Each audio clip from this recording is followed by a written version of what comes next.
Ya. Okay, Assalamualaikum bang. Ya, nak order ke? Sini ada jualan apa bang? Okey, kita ada rojak Madura. Lepas tu kita ada bakso mercun dengan bakso beranak. Boleh bagi saya semua satu-satu? Okey, bang. Rujak cingur kan bang? Rajak cinggur. Cinggur itu apa? Cingur Yang abang itu makan kulit lembu. Potongan kulit lembu yang sudah matang direbus itu. Oh, kulit lembu. Ya. Yang ni apa? Yang ini kacang, ini Soto. khas dia petis. Oh, petis. Petis Madura. Ini khas dari dia. Cuma asli Madura Asli punya. Madura ini abang.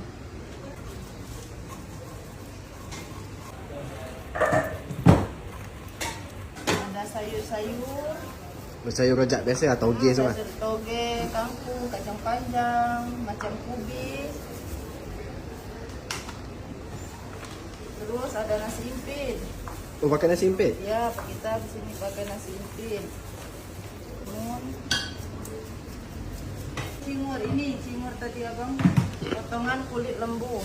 Ini yang best dia, rojak best dia.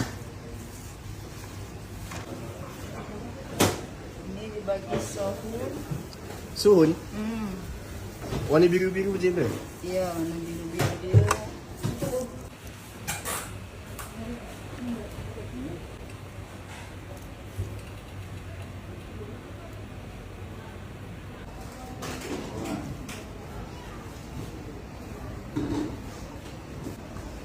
Okay. Oh, ada keropok lagi. Ya, bagi kerupuk atas dia. Okey. Ini Terima nama kasih. rujak cingur abang. Rojak cinggur Madura. Okey. So, mercun yang kat dalam ada cili. Topping cili tambah.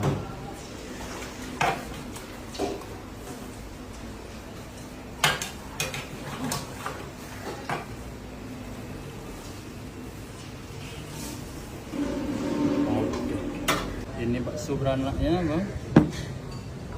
Ini mercun ya. Okey. Menu spesial kita nasi bebek sambal mangga. Bebek Madura. Oh, sambal mangga. Sambal mangga betul. Okey, baik. Ini makanan khas Bandung, cilok. Oh, orang Bandung. Okey. Betul. Cilok. Cilok sos kacang. Sos Okey. kera berpadu dengan kacang.